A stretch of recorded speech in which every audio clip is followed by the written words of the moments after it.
Thank you. Okay, so last time we looked at the derivative. What a derivative really is. But using that is kind of a pain. We're going to define a new function called the derivative function tonight. And the idea is we use the definition of this function to derive shortcuts to find the derivative.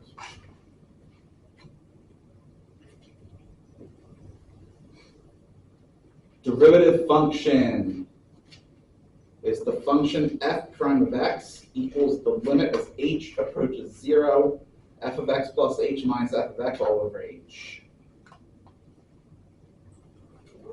Domain consists of all values of x where that limit exists.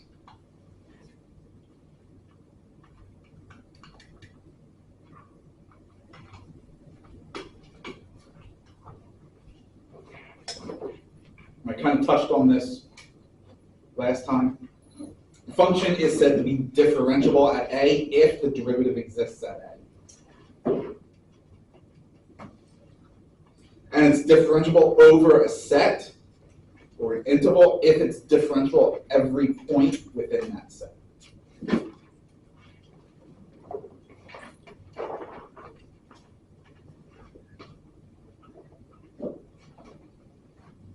A differentiable function is one in which f prime of x exists on its entire domain.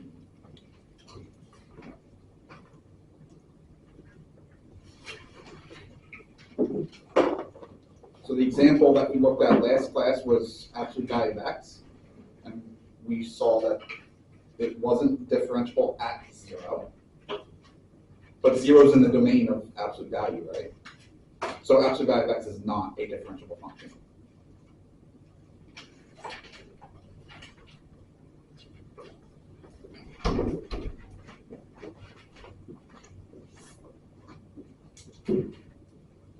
Here's a fun one.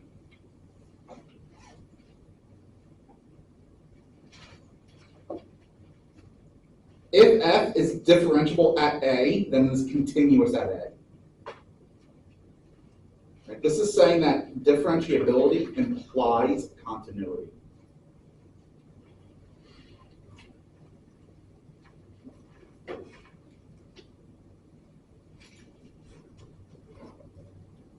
But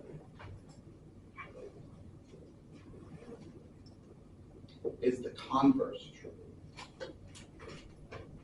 If the function is continuous, then it is differentiable. That's the converse. Does continuity imply differentiability? Absolute value of x is a perfect example, counterexample of that. Continuous at 0, but not differentiable. Well, just because this is what math is, this brings up an interesting question. So absolute value of x had one point where it was continuous but not differentiable.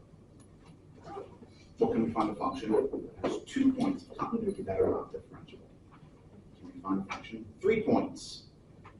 4 points. Can we find a function that is continuous everywhere and differentiable nowhere? And the answer is yes. There is a function continuous everywhere and differentiable nowhere.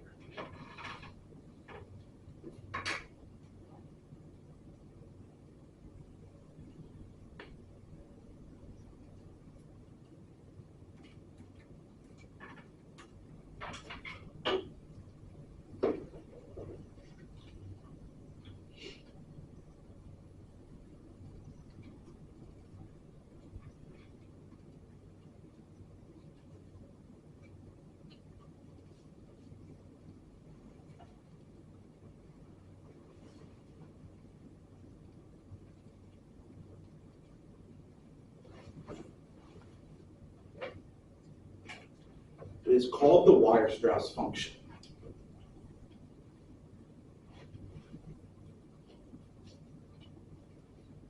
Over here, we have its graph. Try and zoom in a bit more.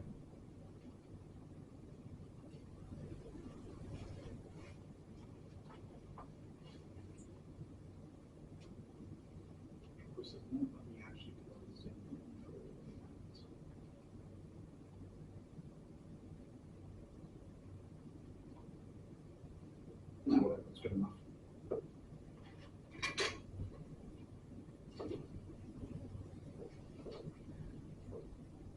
If you look at every single point, no matter how you zoom in, basically always looks the same. Every point is a cusp.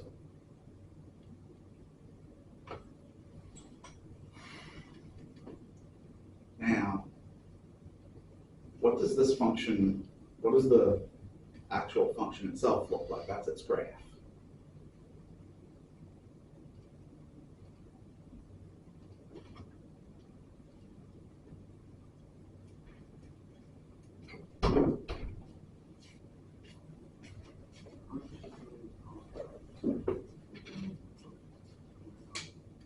It's an infinite sum. You're studying more about infinite sums in Calc 2. You will not actually look at this sum.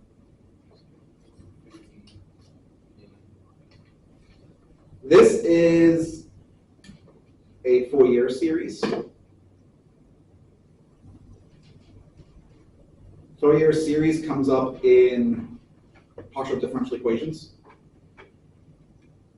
A lot of partial differential equations have Fourier series and solutions. And there is an entire class dedicated to the analysis of Fourier series. I believe it's a graduate level course.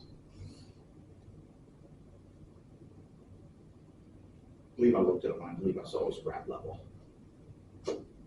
If not, it's a level 400, which is senior level undergrad.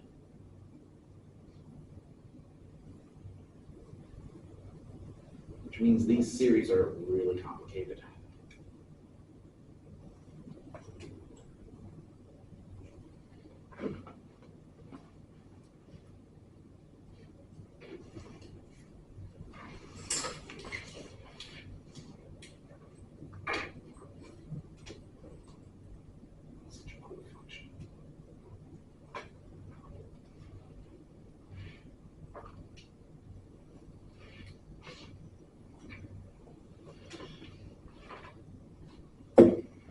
Well,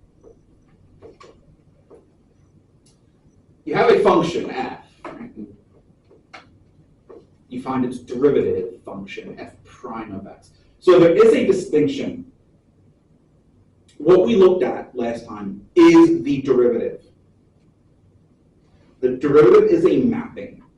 It maps a function to a real number. This is a derivative function.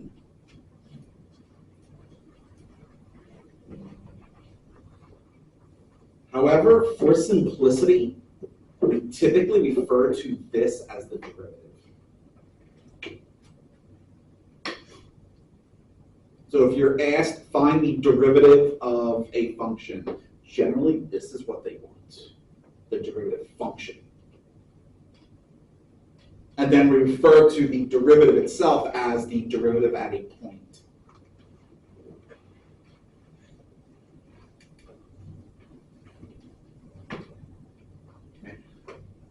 But now f prime of x is a function, isn't it? Well, then couldn't you just plug it into this definition and find a derivative function of the derivative function? That is a second derivative.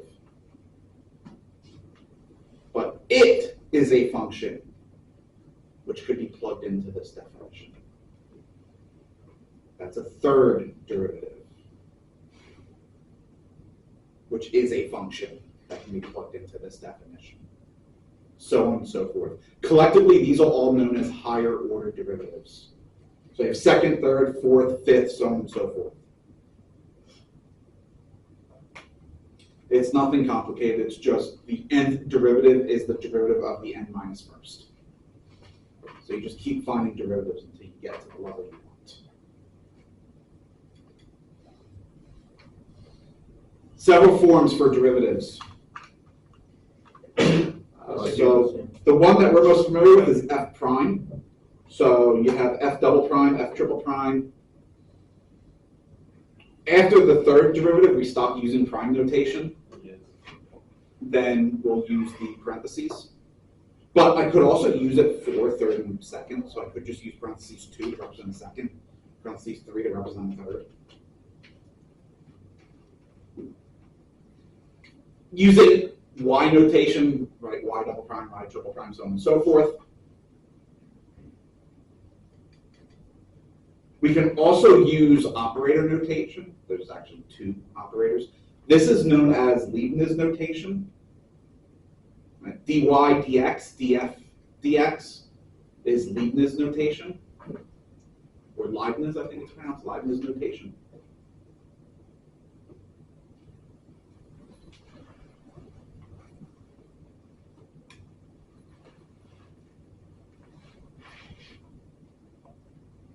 Right, of course, the d squared y dx squared just means d dx of dy dx. Right, when using Leibniz notation, the denominator tells you what you're differentiating with respect to.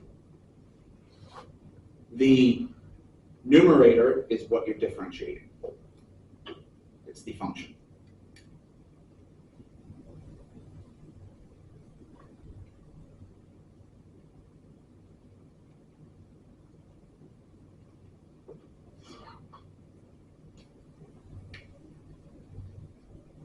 Little trivia. Who was the first person to invent calculus? Wasn't Newton? No. Wait, I was going to say so. Isaac Newton, right? That's what you're talking. That's a lie. Leibniz was actually the first person to discover it. He submitted his paper on it before Newton did. Why is Newton credited? His paper was published first. Wasn't this Leibniz working underneath Newton? Or am I not? Didn't they use like different notations? Well, they did use different notation, but that's not why. They didn't know each other. So they were submitted independently. He got famous Why was he famous? for publishing on gravity. Well, the reason he published on gravity was he first had to create calculus to be able to publish that. The society that decided what to publish, he was the president of.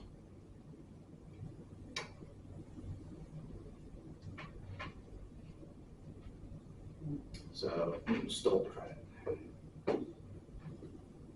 Believe it or not, that actually happens a lot. The person credited with the discovery is very rarely the person who actually discovered it. Or at least discovered it first. I think Maxwell's another example of that. Maxwell's equations, he's credited with all 4 of those equations, yet he actually only discovered one. He was just the one who was able to connect them.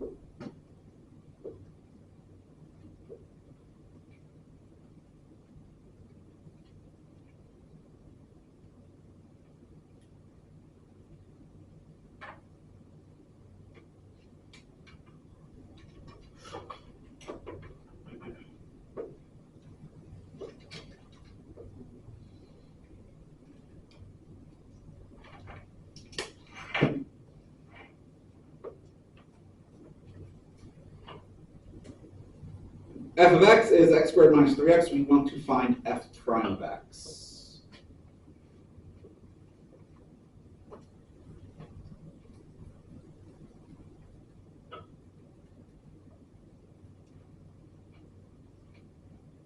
So it's f of x plus h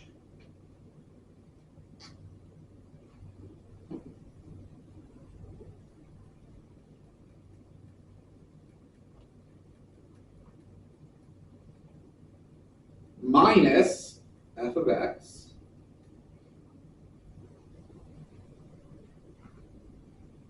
all over h. Right? If we look at this, the actual definition, it's saying that f prime of x is essentially how is f of x changing with an incremental change in x.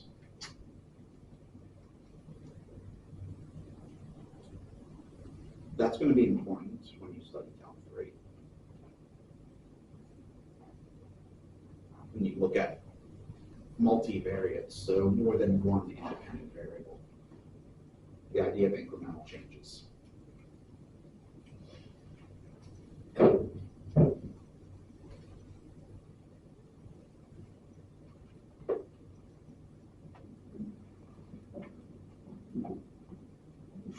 This shouldn't be that difficult.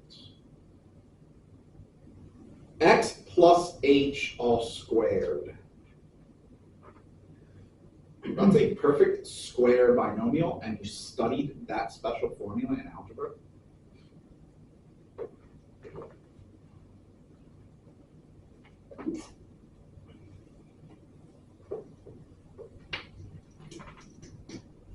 A plus b quantity squared is a squared plus 2ab plus b squared.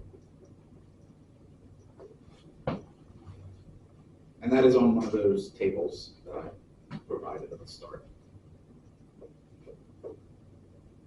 Now distribute that negative 3 through. I'll say that 5 times fast. Distribute the negative.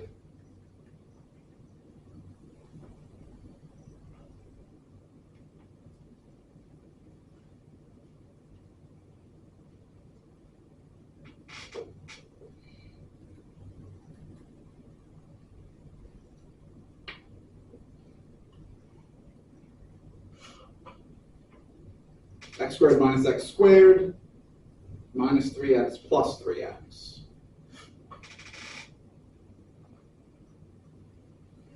And take a look at what's left. H. They all have a common h, don't they? So I'm also going to factor that out.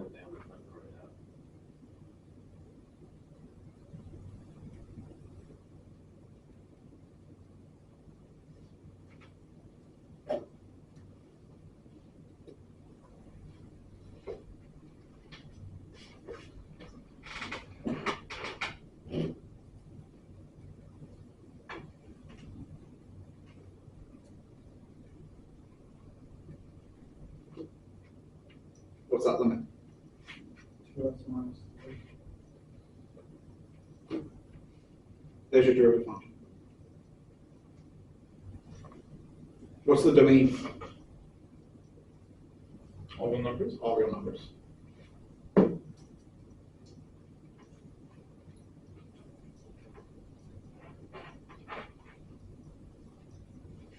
By the way, that work should look familiar. You should have spent some time in algebra doing that. Up to that very last step. Remember we found the difference quotient of a point? F of x plus h minus f of x over h is the difference quotient function. You should have spent, again, some time in algebra finding the difference quotients of several functions. Now, that means we're just taking algebra, we're just doing one more thing to it. That one more thing is the calculus.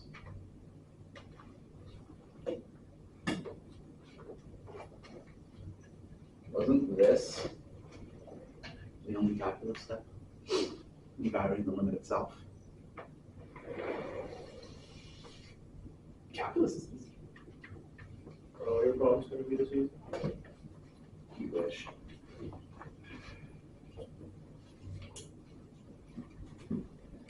Calculus is easy. So the calculus will always be easy. Algebra's hard. Actually, algebra sucks.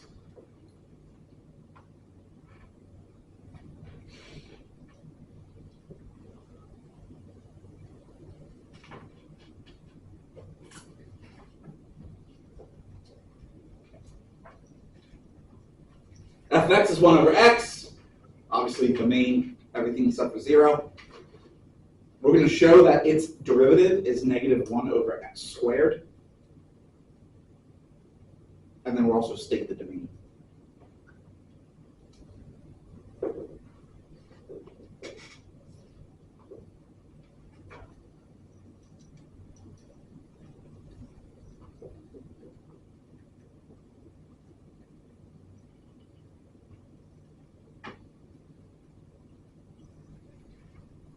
Do you always do the limit as h approaches 0? Mhm. Yeah. Well, actually, what I do is not that, because I don't use the definition. I use the shortcuts. For today, yes, we're always going to do that.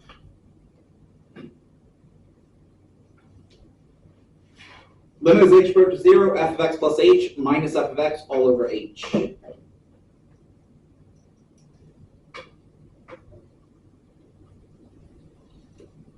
We need LCD.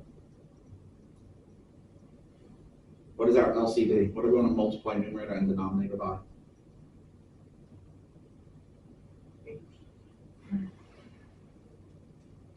X plus h, 1 over x.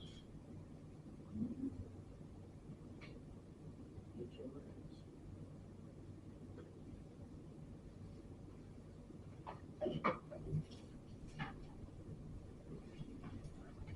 H over x.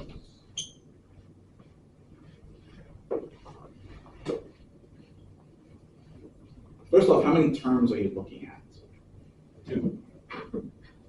3. There's 3 terms. You want the LCD of all 3 of those terms. 1 over x plus h. Well, that's definitely a term. X squared. It's not x squared. XH. H, right? X squared plus x. Yes, x squared plus xh, or just simply x times x plus h. It's the product of your denominators.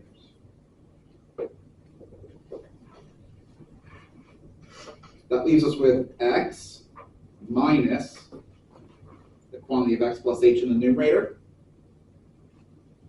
and then h Plus h. plus times x plus h.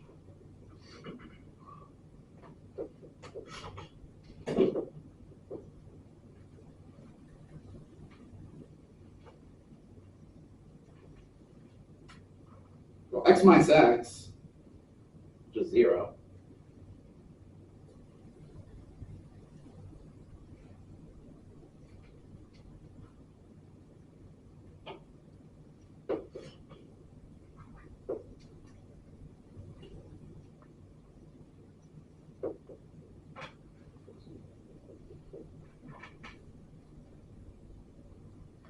We're left with, what, negative 1 over x times x plus h. Pass that through the limit as h goes to 0. 1 over x squared. Negative. Yeah. 1 over x squared as desired. And what's its domain? All real numbers minus 0.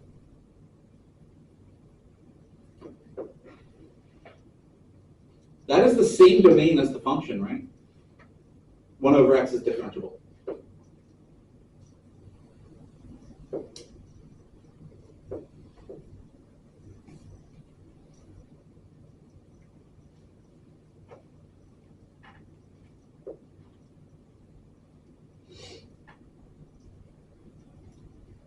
And just as notation, just to point out notation,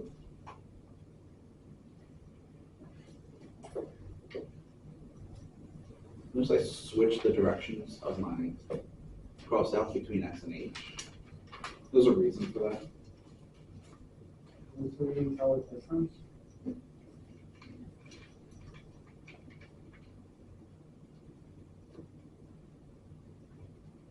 H bar, that h is an actual physical constant. It's called the reduced Heisenberg constant.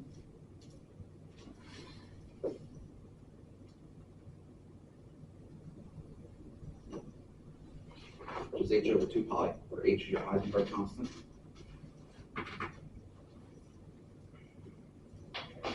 That's from quantum mechanics. So unless you're a physics major, something you don't have to worry about.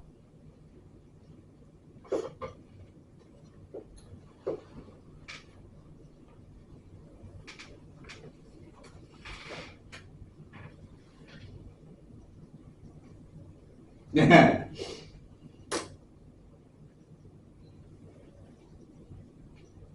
Is it differentiable at 0?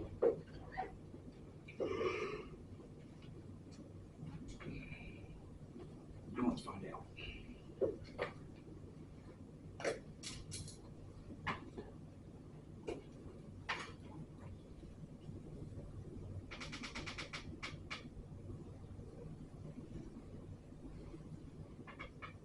How do I want to do this?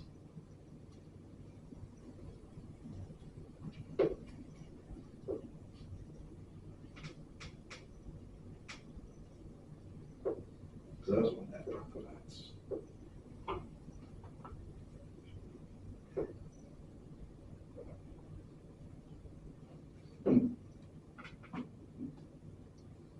No, that's not what I wanted.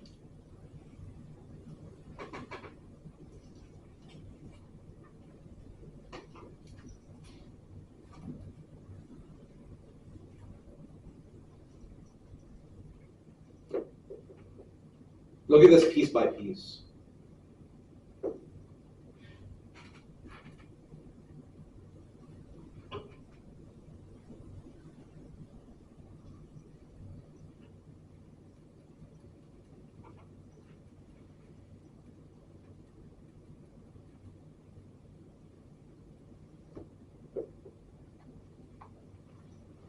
And so for x less than 0, we're obviously going to differentiate the first piece to x plus 1.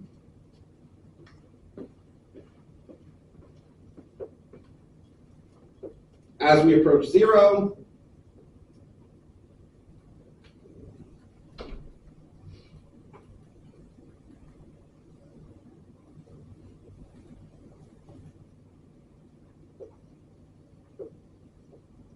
you're going to be left with what? 2h over h. Just the limit of 2, which is 2. We'll call that left-sided derivative.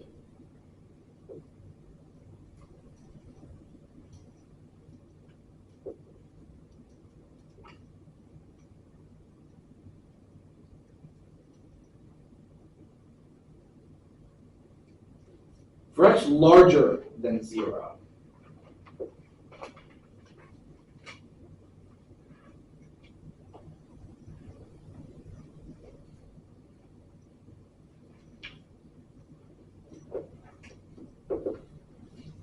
our piece was x squared, right?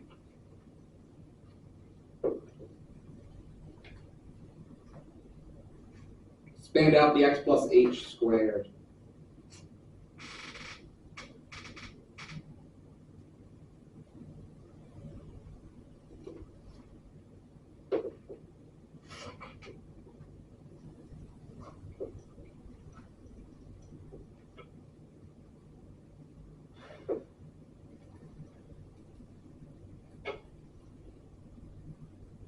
Going to be left with just 2xh plus h squared in the numerator, right? Skipping the intermediate step.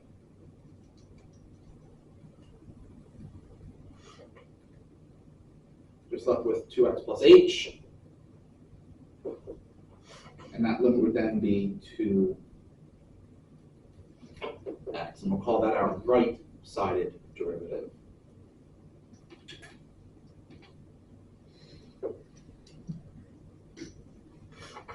Wait, can you go down?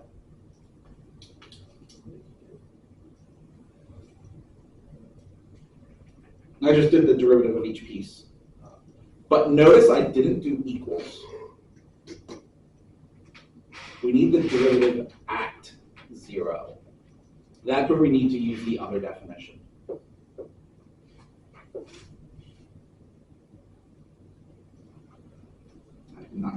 room on this slide.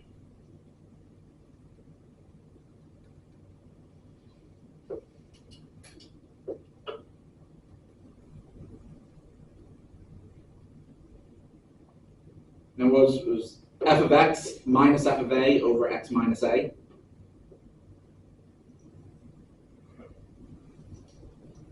Coming in from the left,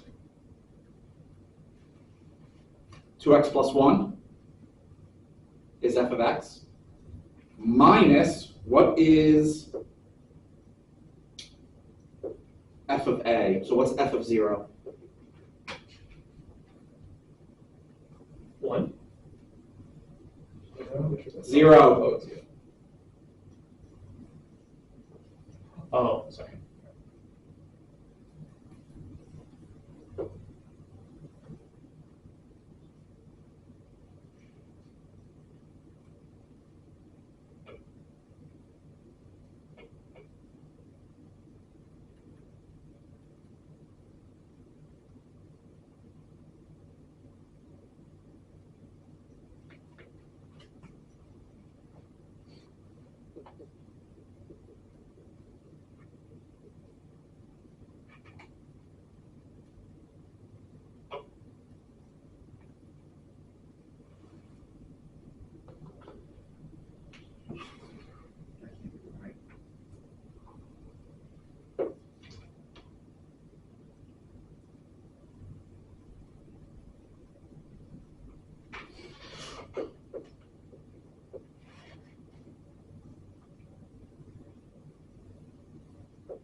It's going to give me 1 over 0. It's not what it is.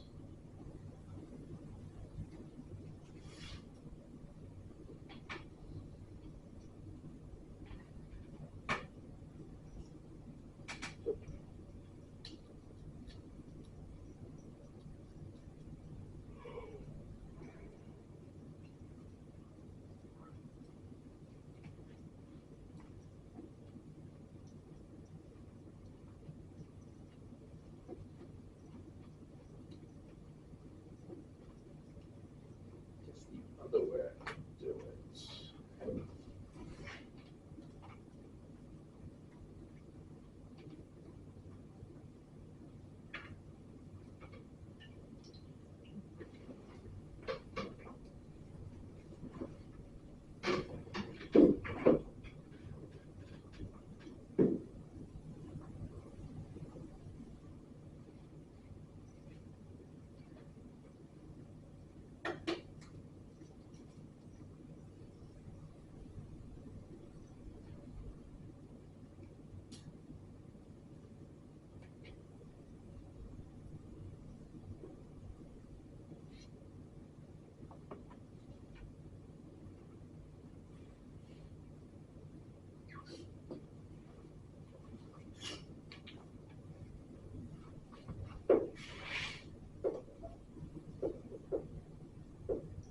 Be that. Take the two one-sided derivatives at 0.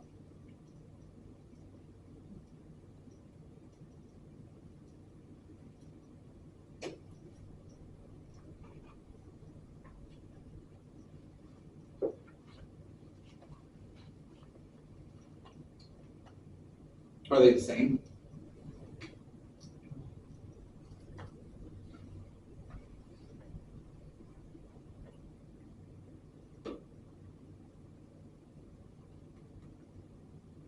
That means it's not defined at 0.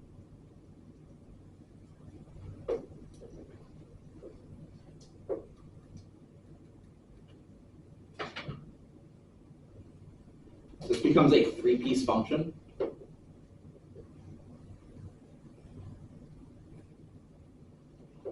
Two, when x is less than 0, that was our left-sided derivative, right?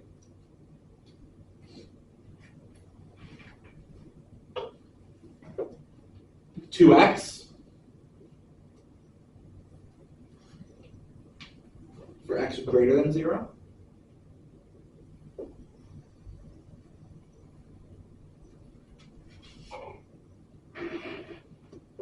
And undefined when x is 0.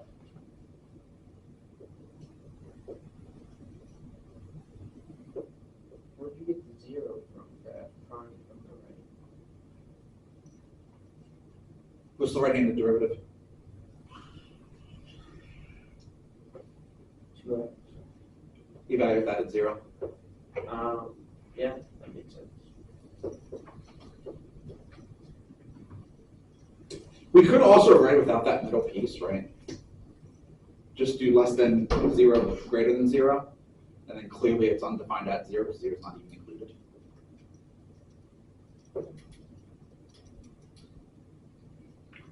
Well, doesn't that also kind of answer that second question? Is it differentiable at x equals 0? No, right?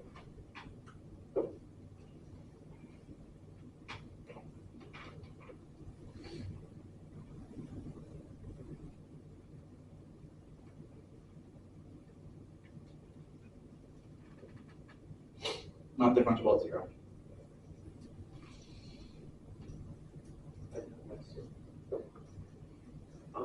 Like, can we go back to the original function?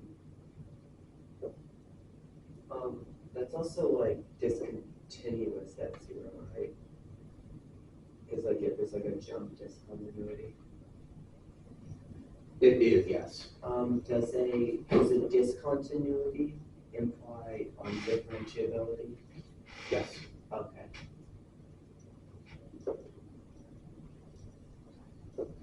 So that would be what's known as the contrapositive of a statement. Right, so it was so if f of x is differentiable, then, or if f of x is differentiable at a, then f of x is continuous at a. Its contrapositive is if f is discontinuous at a, then f is not differentiable at a. You invert those statements and flip the condition. Okay. That's the contrapositive. And they are always logically equivalent. Oh, so like everything is if any statement is true, it's contrapositive. So Yes. okay. Every statement is logically equivalent to its contrapositive. Okay. And that is typically shown in a logic class.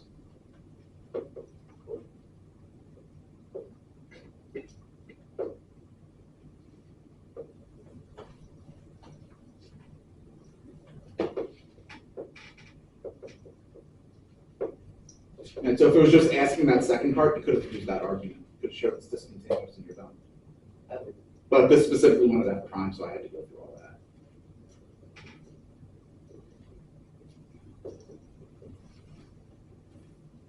You go back all the way to the end where you have the final piecewise again.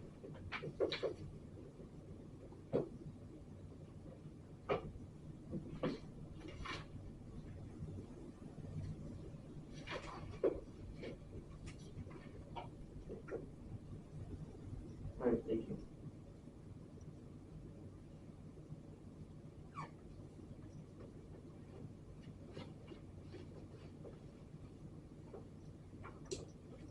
Right here, we're not given an actual model. We're just given values. And they want us to approximate g prime of 2.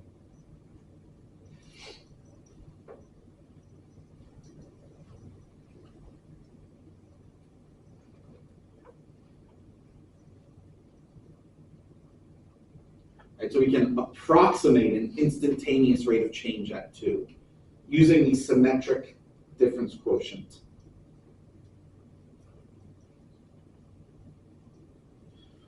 What you want to do is look at the values you have.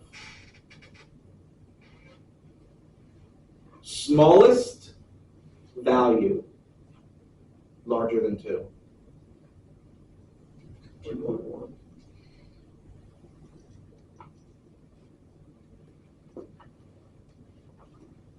Largest value smaller than 2.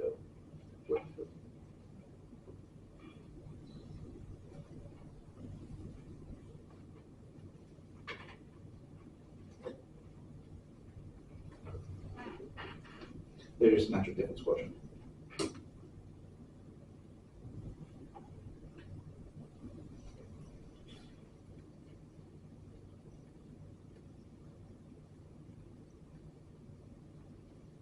What's 2.1 minus 1.9?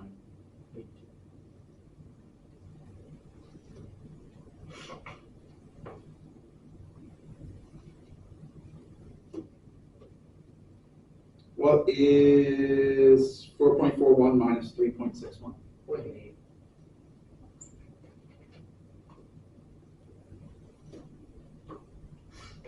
.8 divided by 0.2 without a calculator. Not 24. Just for, oh, Just for, sorry. Kind of funny that the estimate is like just accurate. In this case, that's because that's how it was written.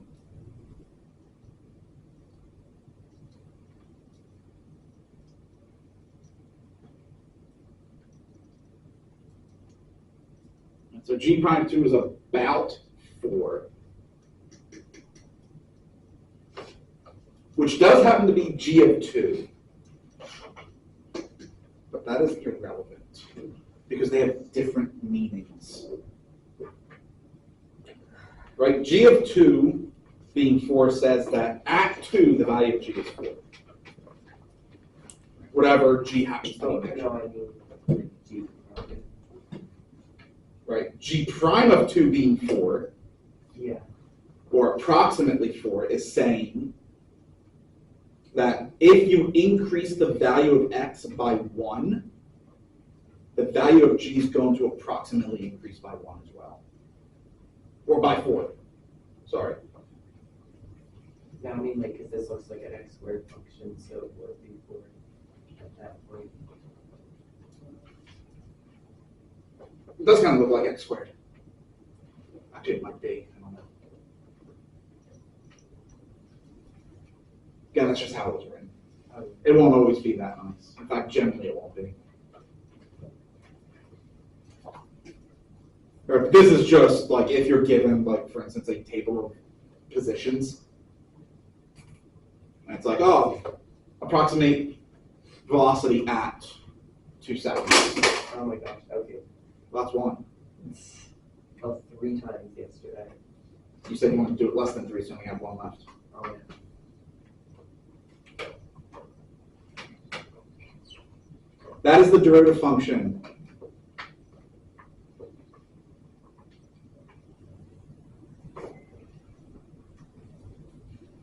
I want to have a little bit of fun. Because you may be asked,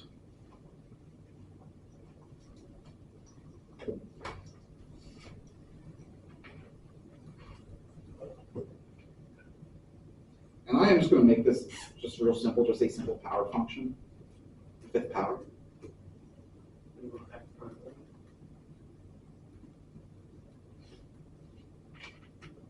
Yeah, we're not using the rule. Nice try.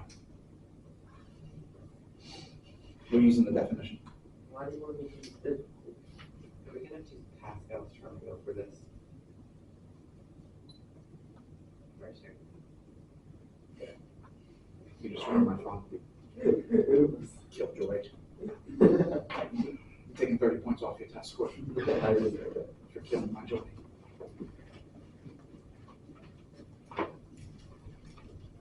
It's too many.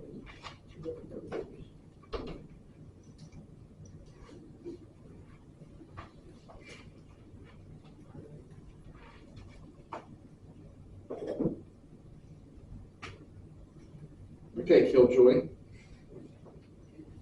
You have 5 seconds to expand on x plus h to the 5th power. No, take off like 4 2 lines, I don't care. 3, 4, 5. 1, 5, 10, 5, 1.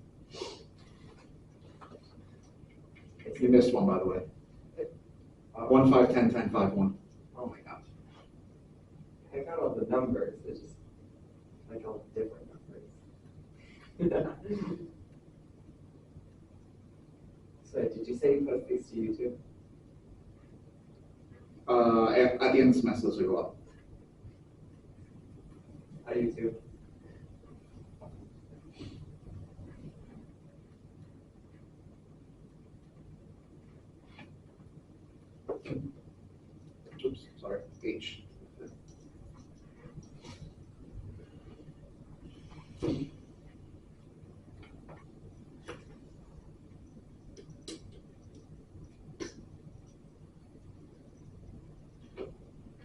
How do I get that so quickly?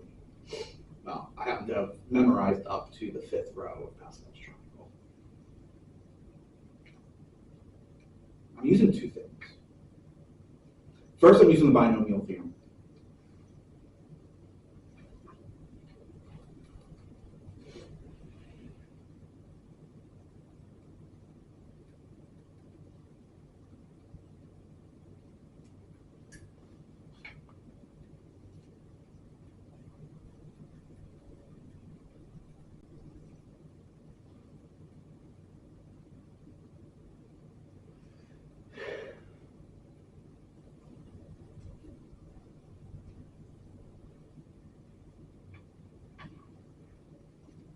What is that in the parentheses?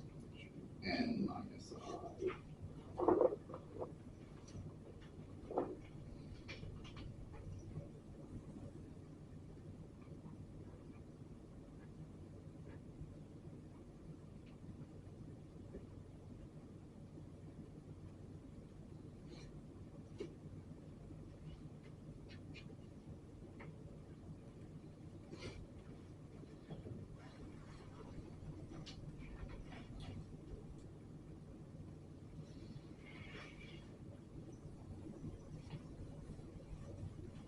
That's the binomial theorem.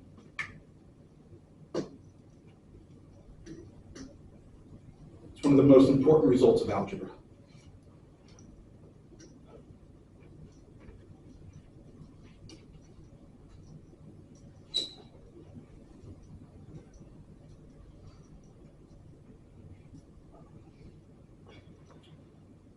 That formula sucks.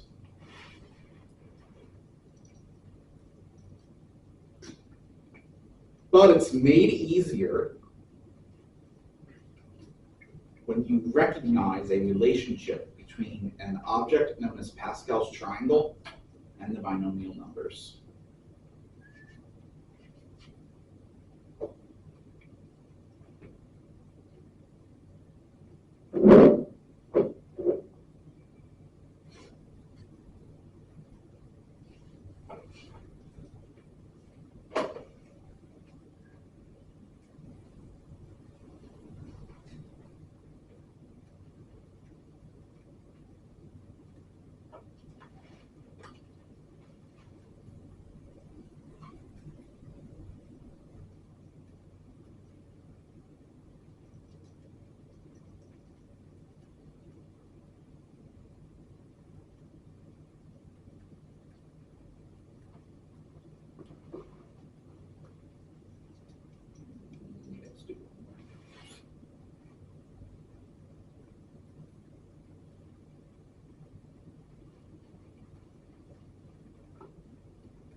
And just keeps going.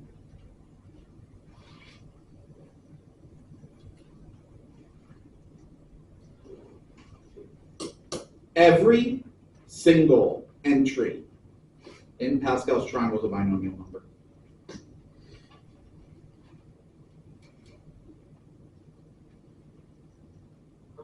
That's not that hard. It's just Exactly. And every single one of those is a binomial number. that's the hard part. No, it's not. So every entry. Right? So look at how I expanded out x plus h to the 5th. X started with the 5th power and it kept decreasing by 1, right?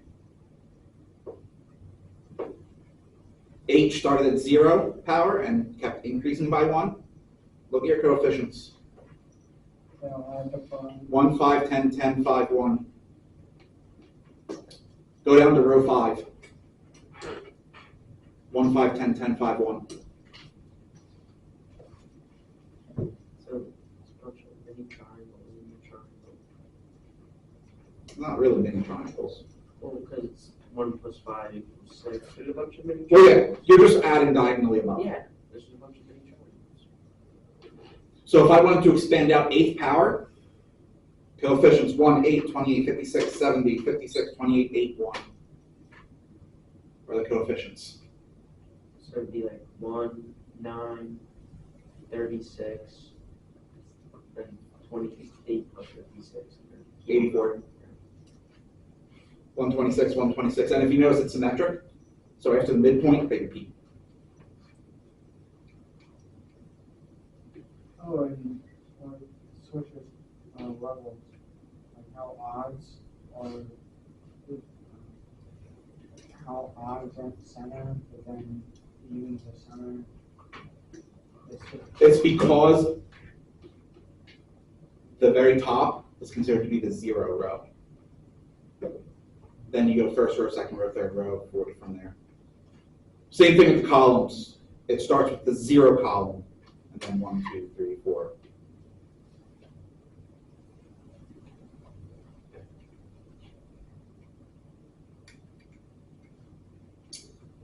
That might be useful to remember.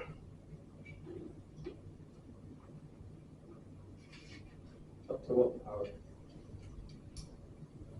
If you know how to form it, it doesn't matter. Oh, Right, so for instance, I can ask on a test, x plus y to the 10th power.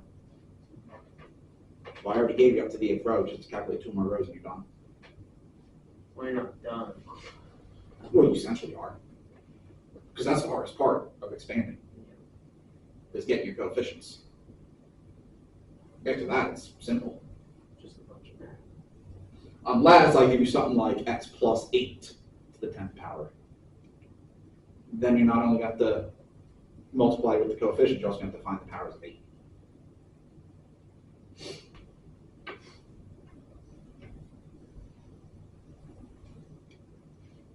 But I'd probably do something simple like x plus 2. Because the powers of 2 are fairly simple.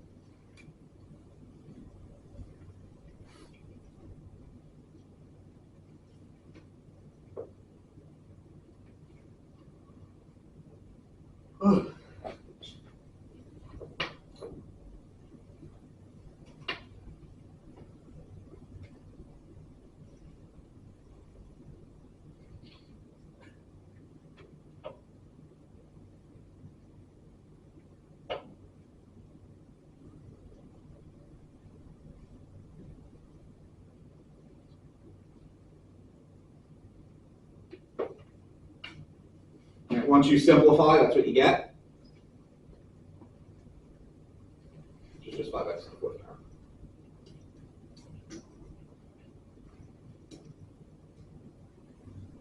Notice that binomial theorem restricted that n had to be a positive integer.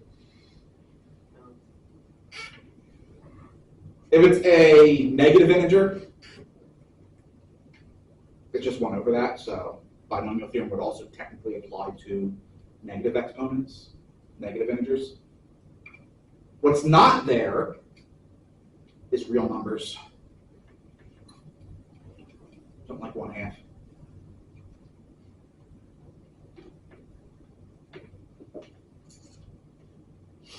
There's a binomial theorem for those.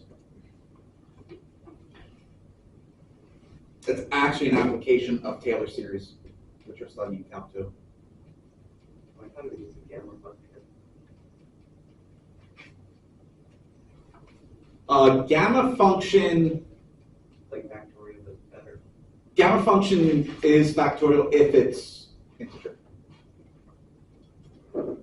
You can kind of think of it like gamma to the 3/2. You can kind of think of as 1/2 factorial.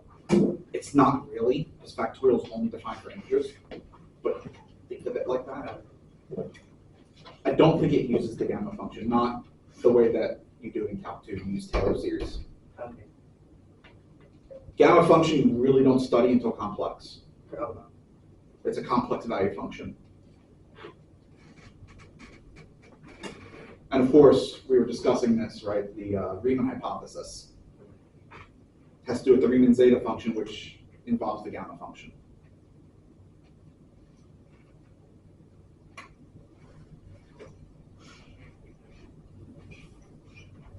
So that is just like one of those cool little tricks that would have made algebra a lot easier. if you knew it then.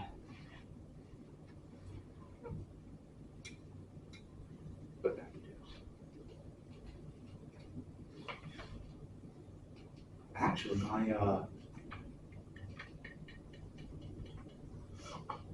one of my presentations in my seminar class, my grad seminar class, was relating Pascal's triangle to group theory, specifically cyclical groups. And you can form a Pascal's triangle based on cyclical groups, much the same way. Even my instructor, who was my mentor, didn't know about that, so that was a crowning achievement. My thesis, oddly enough, was on AI.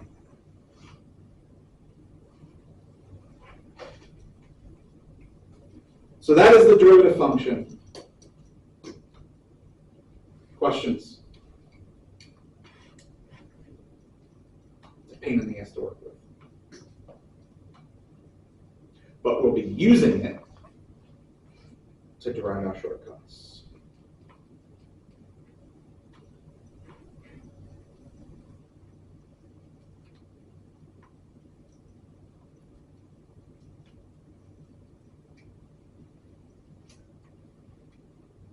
So stupid name.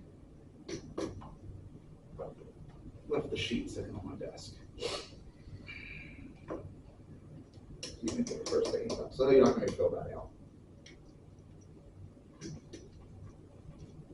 Homework on this stuff is up. I would recommend that you actually do use the definition. If you already know the shortcuts, still use the definition. Because you never know, on the test I might require you to use the definition to get full credit.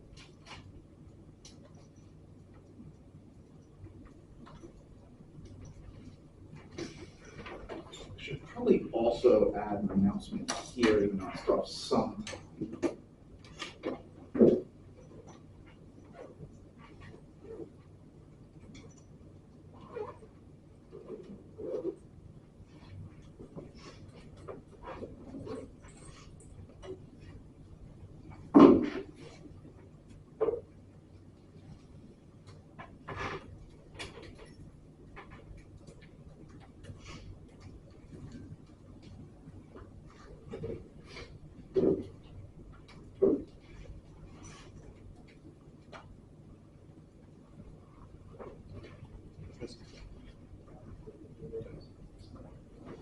On the 23rd of October, it's my kid's back to school night. So I'm only going to hold class for 1 hour and then leave to get there, because that's about an hour away. And it starts at 6. So on October 23rd, we will have a very short class. Hour should still be enough time to actually manage to get through most of what I want to get through. It's literally huge. Yeah, The so same exact time they get to today's. that's kind of how I have it designed to only go about 60, 65 minutes, and then leave the rest of the class for group work.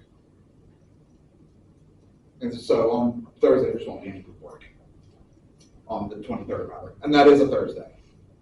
So if you don't have Friday classes, you get an early weekend. Yeah, I'm kind of excited about this week, actually. It's nice.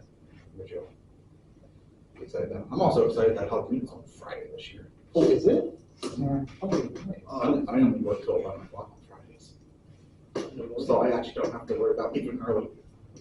11 and 40? What, you only got 2 classes? Oh, yeah, First class at 8, though. that sucks. Not rules.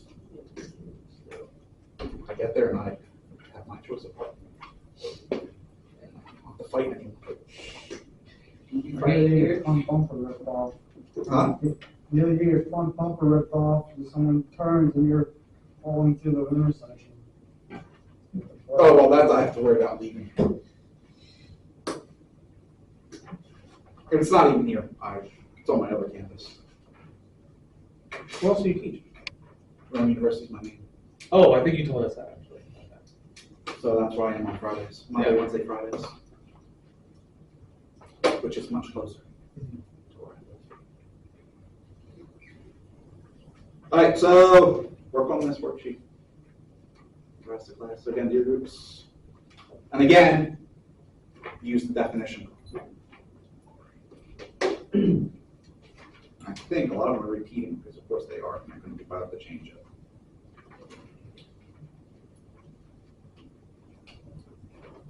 Oh, only the first two repeating.